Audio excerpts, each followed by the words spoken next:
there are many myths about Jesus. In these programs, we're talking to some experts who can help us get at the facts behind the myths.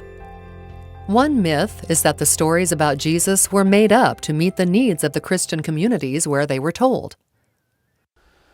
There's no question that when one compares the four Gospels, they are not alike. And when one compares through a synopsis with parallel columns, even parallel accounts of the same episode, they're not word for word identical. If they were, what would be the point of having more than one gospel? So it is true that the gospel writers selected and put into their own words and paraphrased and explained and abbreviated and omitted, as all historians in the ancient Mediterranean world did, the sources, written and oral, from which they derived their information about Jesus. To that extent, yes, there is a theological spin that can be put on passages because all historians put an ideological spin on passages. The idea that history was worth recording for history's sake really never caught on in the world until the 19th century, not even 200 years ago. In the ancient world, the assumption was if you narrated something, it was because there was a lesson to be learned from it. And that is a spin. But does that mean that stories were invented out of whole cloth and attributed to Jesus? There's no evidence for that. Does that mean that whatever spin is put on is something that distorts rather than complements other accounts? Read the parallels for yourself and decide, but it certainly does not seem to be that way. Well, there are two things that are going on here. First of all, there's no proof that that is being done.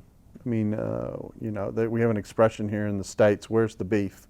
And so show me that that is actually what's going on. There's another assumption that's very, very important in this, and that is that somehow the idea of being able to address contemporary needs means you are not interested in the original historical level.